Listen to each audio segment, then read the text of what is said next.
Now, last lecture on dual nature of matter and radiation, lesson 3. I'll be discussing Einstein's photoelectric equation, only 3-4 pages. Before I discuss this, I advise you to go through the previous lesson, that was dual nature of matter and radiation, lesson 2, where I explained experimental study of photoelectric effect. Means there was a source of light at some distance from a plate, photosensitive plate. When light of suitable frequency was falling here, electrons were ejected, and those electrons were called photoelectrons, and they were moving towards the plate A. If plate A was more positive with respect to this, the electrons were moving with more kinetic energy. If this becomes negative, so it will push the electrons back. And for a certain potential of this, their kinetic energy was reduced to 0. And if you bring the source nearer, more number of photons will strike here, means more number of photoelectrons will be emitted, means number of photoelectrons emitted depended on the intensity of the source. You go through this, then come back to the present lesson, lesson 3, dual nature of matter and radiation, lesson 3. Right. Theory, Einstein's photoelectric equation is a very simple equation. Einstein got Nobel Prize for this. Now, what he used? He used Max Planck's quantum theory to explain this. According to Max Planck quantum theory, light radiation, visible light, ultraviolet light, infrared light, whatever it is, they consist of tiny packets, small packets of energy. This packet carrying energy, this packet carrying energy, all small packets carrying energy. And those tiny packets are called quanta, right? Now, when I say one quantum of light, means it is one photon. It is one photon. And it is carrying energy of a photon is h nu, where nu is the frequency, h is the Planck's constant. So any frequency is equal to velocity of by lambda, so c by lambda, velocity by lambda. I am written c because these photons, they travel at the speed of light. So this is the energy, this is also the energy carried by a single photon. And we know frequency is equal to velocity of lambda. I have written c because it is the velocity of light, photons that travel with the speed of light, and the symbol c is the symbol for speed of light, which is 3 into 10 to the power 8 meter per second. Means if you move at this speed, you can go around the earth 7.5 times in 1 second, right? That is a constant.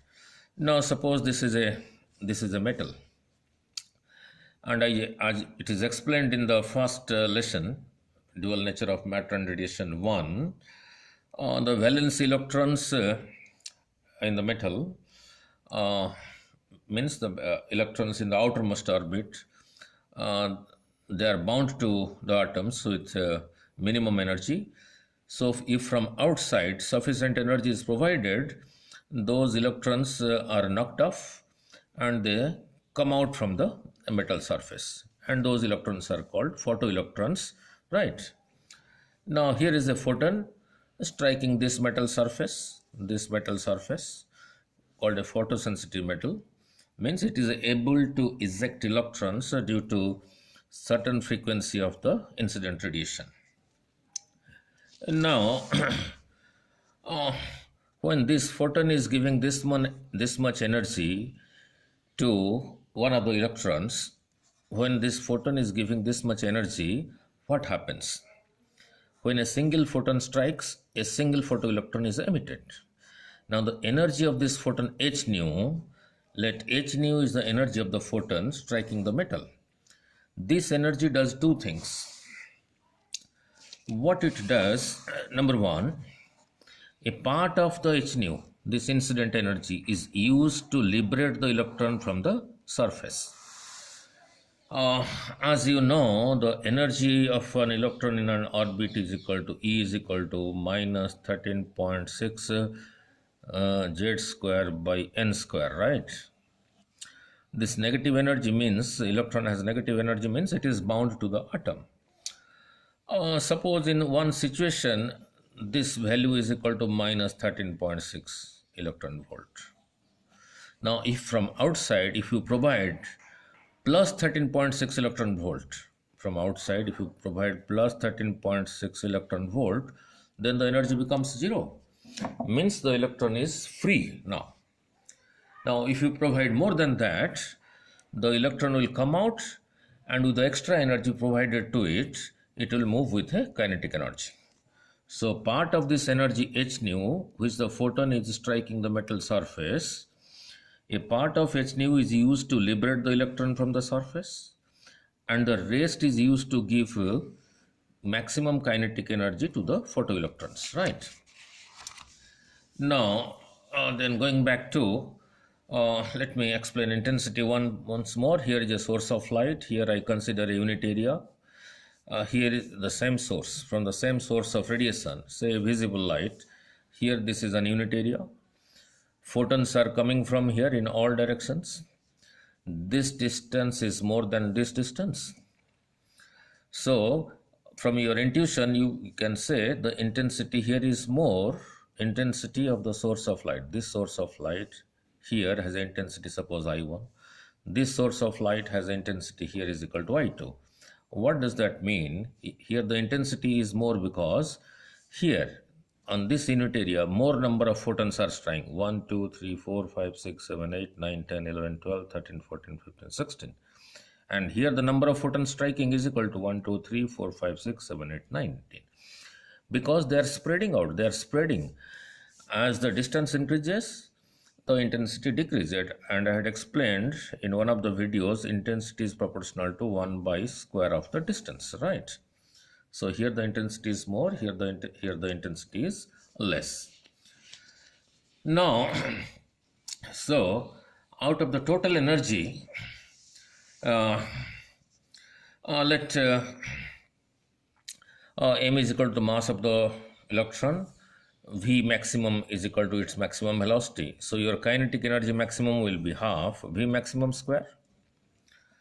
Now, this is the energy of the incident photon, which the photon carries and gives it to the metal, to the electrons in the metal. Now, this much part, which was earlier described as work function, this is also energy. Out of this much energy, this is utilized to take it out from the surface, and the rest is converted to kinetic energy. Means, suppose here is a metal surface, 100 units of energy are falling on it, and this metal surface is such, it requires 30 units of energy to liberate an electron called a photoelectron. So we are left with another 70 units of energy. With 70 units of energy, the electron will be moving with a kinetic energy. This is the incident. This much is consumed to liberate the electron from the surface. So we are left with 100 minus 30, that is 70. So 70 units will be used to give them kinetic energy. Here h nu is this, 30 is this, 70 is equal to this, right? So this is also energy. So this also can be written as h nu. I write it as h nu naught. So h nu is equal to, for phi naught called the work function, I write h nu naught plus, this is nothing but kinetic energy maximum. Nu naught is called the threshold frequency. For different metals it will be different. So I bring h nu naught to the left hand side, take h common, so it becomes nu minus nu naught is equal to k maximum. Look at this equation is interesting. Now, this is called the threshold frequency, means the minimum frequency for a given metal. Each metal has its minimum frequency for which it will show photoelectric effect, right? Now, what is the conclusion? The conclusion is one incident photon ejects one photoelectron. So what do you mean by this? If more number of photons are striking the metal surface, then more number of photoelectrons will be ejected. Now, how more number of photons will strike the metal surface? If if the if the metal is kept here, for this is a source of radiation, the metal is kept here, then it is kept here. If it is kept here, the incident is more, means more number of photons are striking. So one photon ejects one photoelectron. So if more photons are striking, more photoelectrons will be emitted. So here number of photons striking is less. One photon, there are how many? 9, 1, 2, 3, 4, 5, 6, 7, 8, 9. So here, if the metal is kept here, suppose 9 photons are striking. So 9 photoelectrons will be emitted.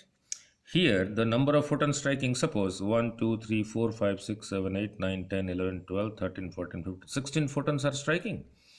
So here, if the metal is kept, it will eject 16 photoelectrons. Means more number of photoelectrons will be emitted if the intensity is more, means if the metal is kept near the source of radiation. That is what I wanted to explain.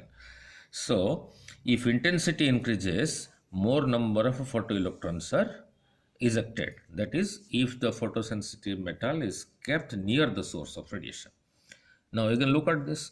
Suppose this is greater than this. If nu is less than if nu is less than nu naught, if this is less than this, then this minus this will be a negative number. If this is less than this, suppose nu is equal to 5, nu naught is equal to 15. So nu minus nu naught will be 5 minus 15, that is equal to minus 10. So if nu is less than nu naught, then this value is negative. Negative value into h is again a negative value. So kinetic energy is negative. And we know kinetic energy expression for kinetic energy is half m v square. It cannot be negative. Half is positive, m is positive. Square of any number, whether positive or negative, is positive. So if nu is less than nu naught, this value becomes negative. So the whole value becomes negative, means kinetic energy maximum is negative, which is not possible. Therefore, the second conclusion is, if nu is less than nu naught, kinetic energy is negative, which is not possible. So no photoelectric effect for nu less than nu naught. This is the frequency of the incident radiation. This is the frequency of threshold frequency, which depends from metal to metal. So if this is less than this, the kinetic energy becomes negative, which is not possible. So under this condition, there will be no photoelectric effect. Means photoelectric effect to take place, this incident frequency of the incident radiation should be greater than the threshold frequency, or at least equal to that. Then only photoelectric effect will take place. Now, then coming back to the third conclusion, if nu is greater than nu naught, right? Now look at this value.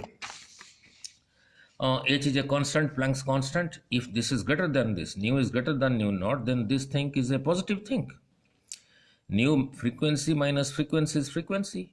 If nu is greater than nu naught, then this is positive. This whole thing is positive. So if nu is greater than nu naught, your kinetic energy is proportional to frequency, right? So I will explain now. So kinetic energy maximum depends on the frequency of the incident radiation. Now it will be clear to you. This is a metal, this is a metal, this metal is same thing as this metal, same metal. Suppose this metal, which is same thing as this metal, requires 30 units of energy for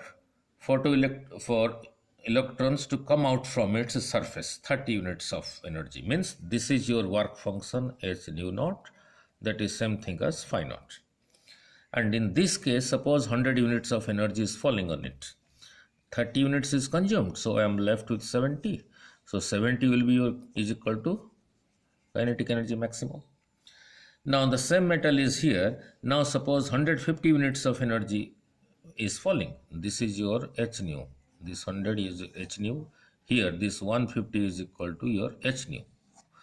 the same metal, the electrons to come out, this will also require 30 units of energy to be consumed. Suppose 150 is falling, out of 150, 30 is consumed, so I am left with 150 minus 30, that is 120. So here 70 units of energy will be used for giving kinetic energy. Here 120 units of energy will be used for giving kinetic energy maximum. Now you tell me in which case, whether in this case or this case, the kinetic energy will be maximum. In this case, because this value is more, K maximum is 120, that is half mv square is 120, here half mv square is 70. Since more energy is available, because this is more than this, so here the kinetic energy is maximum. Since this is more than this, and the metal being same, here more energy is available to give kinetic energy, here less energy, that is 70 units is available to give kinetic energy, so here the kinetic energy will be maximum. Case 1, you can write 100 is equal to 30 plus 70, this is just for your understanding. Case 2, 150 falling, 30 consumed, 120 left for kinetic energy. 100 falling, 30 consumed, because it is the same metal, there we are left with 70 to give kinetic energy. So energy is equal to energy plus energy. So I write this as h nu, the incident energy consumed to eject photoelectrons, and this is nothing but your half mv square. So you can write this as K maximum kinetic energy. So now bring this h nu naught to this side. So your K maximum becomes, h nu minus h nu naught. This is same thing as this. And I had explained you when a certain negative potential was applied here with respect to this in the previous lesson, the electrons kinetic energy, the photoelectric current was 0, means they were not able to reach the plate A. So let that negative potential V naught and the energy associated with is E V naught, charge into potential difference. So this kinetic energy maximum is equal to E V naught, means when this was applied, the photoelectric current was 0, means they were not able to reach the plate A.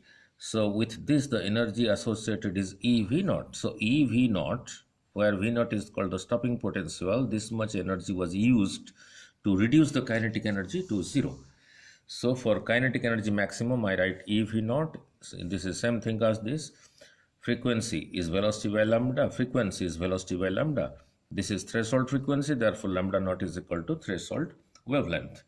So taking hc common, I am left with 1 by lambda minus 1 by lambda naught, E V naught, where E is the charge of electron, V naught is the stopping potential.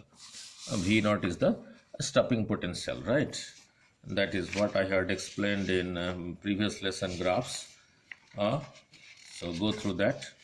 So that almost finishes your dual nature of matter and radiation. In the next lesson, I will post few important numericals. Although this is a small chapter, but it's very, very important. You can expect a Gaussian in your JEE main also.